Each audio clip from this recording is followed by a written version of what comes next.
Dear students, welcome to my channel. आज जिस topic के बारे में हम बात कर रहे हैं वो है सी शॉर्ट सर्किट करंट गेन, जो कि जनरली एग्जाम में हाइब्रिड पाई मॉडल के ऊपर एक बेसिक क्वेश्चन आता है, जिसके अंदर हमें कॉमन एमिटर कॉन्फ़िगरेशन के अंदर करंट गेन को डिटरमाइन करना होता है। तो सबसे पहले इस क्वेश्चन को सॉल्व करने के लिए हमें हाइब्रिड पाई मॉडल जो है वो आइडेंटिफाई और पता होना चाहिए कि किस तरह से उसको डिज़ाइन किया जाता है। तो ये जो मॉडल आपके सामने नज़र आ रहा है, this is called hybrid pi model. इसके अंदर अगर हम देखते हैं तो ऑब्वियस है कि हमें कॉमन एमीटर बनाना है, तो हमने एमीटर को क्या कर दिया, यहाँ पर ग्राउंड कर दिया है। उसके बाद में जो पैरामीटर हमने इंक्लूड किए हैं, सबसे पहले अगर हम देखते हैं तो ये है आर बी बी डैश। अब होता क्या है कि हमें बेस से लेकर कलेक्टर तक जाना है, लेकिन उसके बीच में भी हमारे पास नोड्स हैं। जैसे ये हमारे पास एक नोड है, ठीक है, ये भी हमारे पास एक नोड है, यहाँ पर भी हमारे पास नोड है और यहाँ पर भी नोड है। तो डायरेक्टली हम पहुँच नहीं सकते हैं, तो इसलिए हम इंटरमीडिएट नोड यानी वर्चुअल नोड को कंसिडर करते हैं, जिसका नाम है बी डैश। तो अगर इस रेजिस्टेंस की पोजीशन को देखते हैं तो ये बी और बी डैश के बीच में, इसलिए इसका नाम है आर बी बी डैश।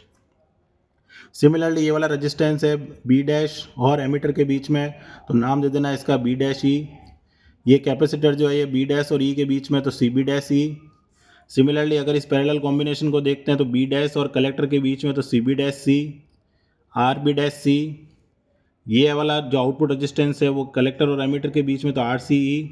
और यहाँ पर जो लोड लगा रखा है दैट इज़ आर एल, उसके अक्रॉस हमने एक वोल्टेज मार्क करके रखा हुआ है, जिसका नाम हमने दे दिया वी सी ई। और ये हमारा जो है वो ट्रांस कंडक्टेंस जो वैल्यू है वो वाली वैल्यू है G M V B dash E.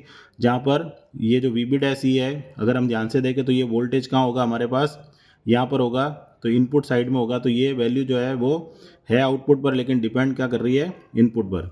तो ये जो हमारा डायग्राम है, this is called hybrid pi model. अब इस डायग्राम को यूज़ करके ही हमें आगे बढ़ना है और हमें ये शॉर्ट सर्किट करंट गेन को क्या करना है, डिराइव करना है। तो सबसे पहले हमें क्या करना है, क्योंकि यहाँ पर शॉर्ट सर्किट है, तो आर एल यानी लोड, उसको हम क्या कर देंगे, जीरो, जिसको हम क्या कहेंगे, शॉर्ट सर्किट। तो अगर मैं यहाँ पर जीरो लिखता हूँ तो आर एल के पैरेलल में एक रेजिस्टेंस लगाया हुआ है आर सी। तो पैरेलल कॉम्बिनेशन जो हम जानते हैं कि एक भी वैल्यू अगर जीरो होगी तो वो भी क्या हो जाएगा, जीरो हो जाएगा। इसका मतलब यहाँ पर तो शॉर्ट सर्किट बनेगा ही बनेगा, ये वाला रेजिस्टेंस भी यहाँ से क्या हो जाएगा, हट जाएगा। तो अगर हम आउटपुट सेक्शन की बात करेंगे तो हमारे पास आउटपुट सेक्शन में केवल क्या रहेगा, G M V B dash C, और उसके पैरेलल में एक क्या रह जाएगा, शॉर्ट सर्किट। सिमिलरली अगर हम इनपुट साइड की बात करें तो C B dash R B dash C की जो वैल्यू होती है, ये वैल्यूज़ हमारे पास मेंशन होती है, जो कि हम रेफ़र कर सकते हैं या नेट पे पता भी लगा सकते हैं और बुक्स में भी लिखी होती है।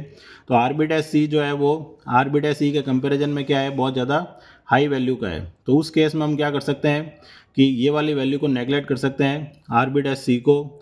तो उस केस में क्या होगा कि ये जो टर्मिनल है हमारा कलेक्टर, सॉरी हमारा जो कैपेसिटर है सी बी डैश सी और सी बी डैश सी, दोनों आपस में पैरेलल में आ जाएंगे, क्योंकि अगर ये वाला ओपन सर्किट हो जाता है तो यहाँ से हम डिस्कनेक्ट कर देंगे उसको, और ये वाला कैपेसिटर आ जाएगा इसके पैरेलल में। तो कैपेसिटर जब पैरेलल में होते हैं तो कैपेसिटर क्या हो जाते हैं, ऐड ऑन हो जाते हैं। तो जो रिड्यूस सर्किट हमारे पास बनेगा वो कुछ इस तरह से नज़र आएगा, जहाँ पर हमने R B B dash E और आर बी डैश ई को तो कुछ नहीं किया है, आर बी डैश ई और ये दोनों वैल्यू अपनी पोजीशन पे है।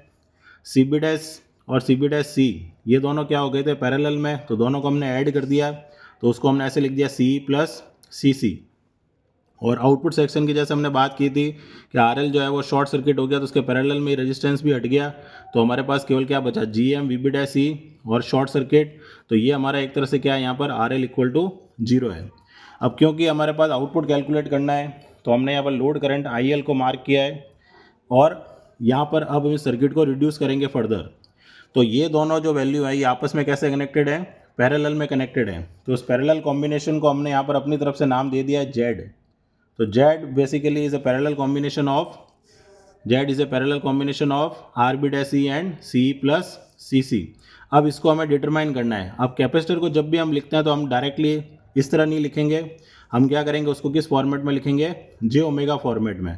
तो जैसे X C X L equal to हम क्या लिखते हैं, जे ओमेगा एल, और एक्स सी इक्वल टू हम क्या लिखते हैं, 1 अपॉन जे ओमेगा सी। तो हमें रिएक्टेंस की फॉर्म में उस वैल्यू को पुट करना है। तो हम देखते हैं कि इस तरह किससे लिखा जाएगा इसको।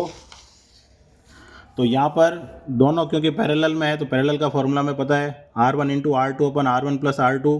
कैपेसिटर को हमने इस फॉर्मेट में लिख दिया जे ओमेगा सी प्लस सी सी, नीचे भी आ गया। एलसीएम ले लेना इसका, एलसीएम क्या आएगा, ये वाला वैल्यू आएगा, ठीक है। ये इसके साथ मल्टीप्लाई हो जाएगा और हम देखेंगे कि ये दोनों वैल्यू आपस में कैंसिल आउट हो जाएगी। तो इसको कैंसिल आउट करने के बाद में जो वैल्यू बचेगी Z equal to R B dash C upon 1 plus R B dash C J omega C plus C C, ये हमारी किसकी वैल्यू आ गई, जेड की वैल्यू आ गई। तो क्योंकि जेड हमने क्या लेट किया था, Z was the parallel combination of R B dash C and C plus C C, तो इन दोनों की जगह हम क्या करेंगे, अब जेड बना देंगे। तो हमारा फर्दर जो सर्किट बनेगा रिड्यूस सर्किट, वो हमें वो इस तरह से नज़र आएगा। Are B B dash C, B B dash हमारे पास पहले से ही था, आई बी हमारे पास बेस करंट हो गई और दोनों पैरेलल कॉम्बिनेशन को हमने क्या लिख दिया, जेड। आउटपुट साइड हमारा पहले से ही शॉर्टेड ही है क्योंकि वो रिड्यूस है, उसके अंदर कोई वैल्यू करेक्शन करने की जरूरत नहीं है। और क्योंकि ये बी डैश टर्मिनल था और ये एमीटर टर्मिनल था, तो इसके अक्रॉस जो वोल्टेज उसको नाम क्या दे दिया, वी बी डैश ई। अब हमें इस डेरिवेशन से क्या कैलकुलेट करना है, करंट गेन। करंट गेन क्या होता है, output current upon input current. तो अब उसके ऊपर जाएंगे हम।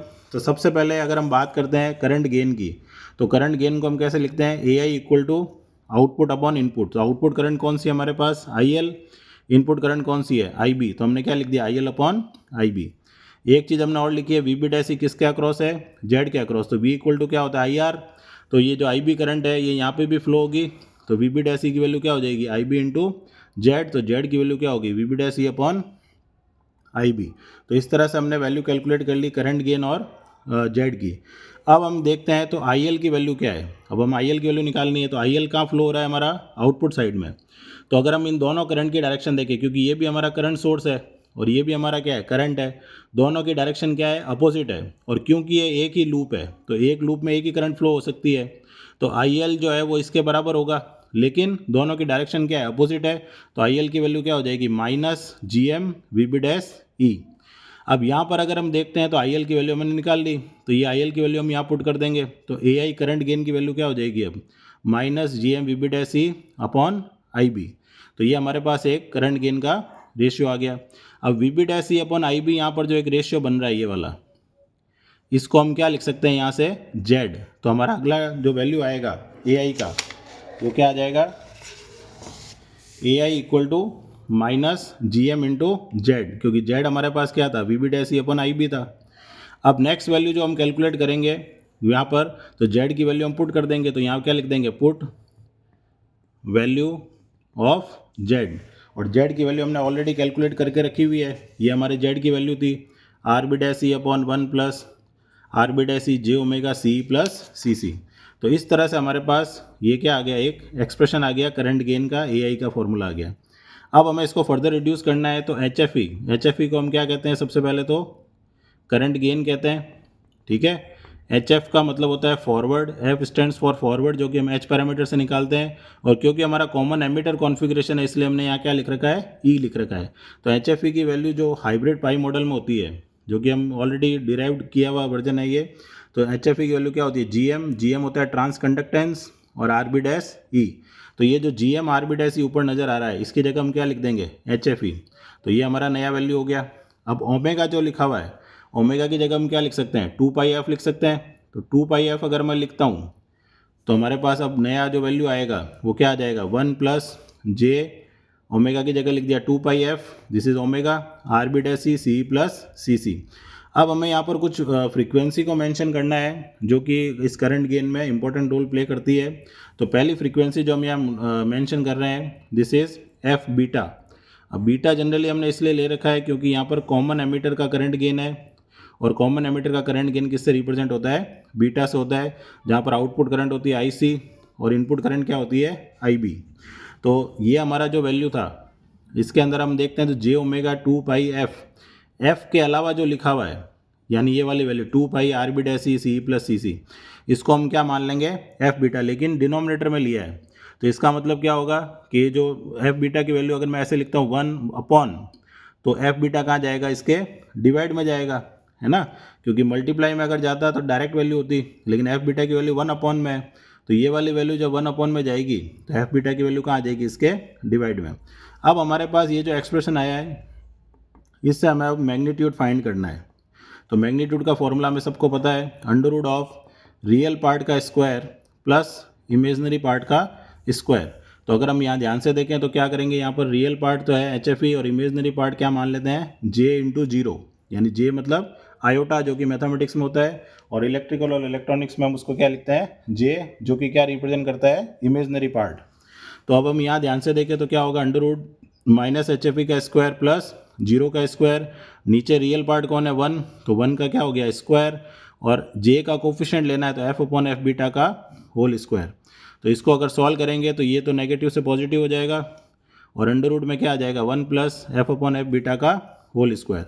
अब हम एक कंडीशन ले रहे हैं कि अगर एफ और एफ बीटा दोनों बराबर हो जाते हैं, यानी एफ की जगह एफ बीटा रखते हैं, तो एफ बीटा और एफ बीटा क्या हो जाएंगे कैंसल, तो क्या रह जाएगा नीचे 1, तो 1 प्लस 1 कितना हो जाएगा 2, तो एच एफ ई अपॉन क्या आ गया √2। तो ये हमारे एक कंडीशन आ गई एक करंट गेन की, यानी एफ बीटा वो फ्रीक्वेंसी है जहाँ पर जो करंट गेन है वो अपनी एच एफ ई वैल्यू का 1/√2 टाइम्स रह जाता है। तो एफ बीटा की डेफिनेशन क्या लिख सकते हैं हम इससे कि F beta it is the frequency at which the transistor short circuit current gain will drop by 3 dB और 1/√2 times from its value at low frequency। यानी अगर हम कर्व प्लॉट करते हैं इसके बीच में फ्रीक्वेंसी और गेन के बीच में, तो उस केस में क्या होगा कि इनिशियल जो वैल्यू है हमारी एच एफ ई है और गेन जो है वो धीरे धीरे क्या हो जाएगा रिड्यूस, और एक पर्टिकुलर फ्रीक्वेंसी होगी एफ बीटा जहाँ पर वो गेन जो है वो अपनी मैक्सिमम वैल्यू का क्या रह जाएगा √2 टाइम्स रह जाएगा। तो इस तरह से जो गेन है वो रिड्यूस हो गया।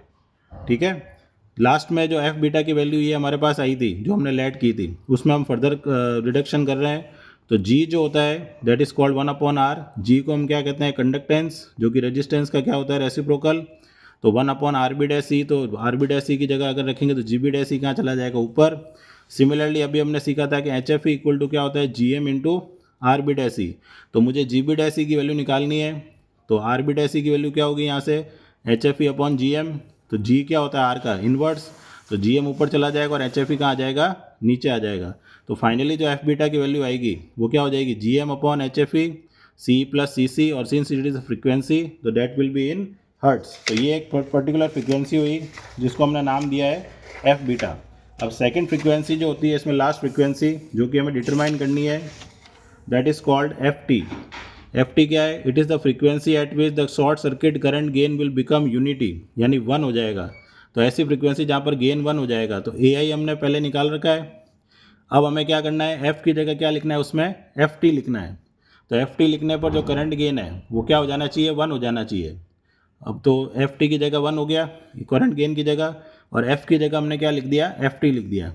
अब क्योंकि हम एक एजम्पशन ले रहे हैं यहाँ पर कि F T upon F beta का जो रेशियो है that is very very higher than 1, तो 1 को हम क्या कर सकते हैं यहाँ पर नेगलेक्ट कर सकते हैं। तो नेगलेक्ट अगर करते हो आप तो क्या बचेगा 1 equal to H F E upon under root F T upon F beta का होल स्क्वायर। अब अंडर रूट और होल स्क्वायर आपस में कैंसिल आउट हो जाएंगे, तो हमारे पास एक नई फ्रीक्वेंसी जो एफ टी की वैल्यू है वो क्या आ जाएगी H F E into F beta.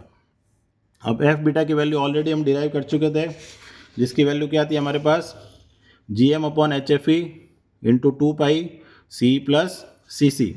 तो यहाँ पर अगर हम वैल्यू रख देते हैं G M upon H F E 2 C plus C C, तो एच एफ ई से एच एफ ई क्या हो जाएगा कैंसल, क्या बचा G M upon 2 C plus C C. फिर से हमें सी और सी सी की वैल्यू गिवन होती है, यानी एक पर्टिकुलर वैल्यू डिजाइंड होती है, तो वहाँ पर सी की वैल्यू सी सी से क्या होती है ज़्यादा होती है। तो हम अगर अप्रॉक्सीमेट वैल्यू निकालें जो कि न्यूमेरिकल में हमारे काम में आ सकती है एफ टी की, वो क्या हो जाएगी जी एम अपॉन 2 सी। तो फाइनली जो ग्राफ प्लॉट होता है जो कि फ्रीक्वेंसी और गेन में होता है वो कुछ इस तरह से नज़र आता है कि मैक्सिमम वैल्यू हमारी क्या होती है एच एफ ई, एक पर्टिकुलर फ्रीक्वेंसी जो हमारी इनपुट है वो फ्रीक्वेंसी है, तो एफ बीटा के ऊपर जो गेन होता है वो अपने गेन का क्या रह जाता है H F E by √2 times, और एफ टी वो फ्रीक्वेंसी हो जाती है जहाँ पर जो गेन है वो कितना हो जाता है 1 हो जाता है। तो गेन यानी ए आई जो हमारा करंट गेन है उसकी वैल्यू हम यहाँ पर क्या कर सकते हैं इस तरह से मेंशन कर सकते हैं। तो ये था हमारा डेरिवेशन सी शॉर्ट सर्किट करंट गेन, जिसके अंदर हमें F T F beta find करके एक कर्व प्लॉट करना है विद गेन एंड फ्रीक्वेंसी। तो मिलते हैं नेक्स्ट वीडियो में, टिल देन गुड बाय।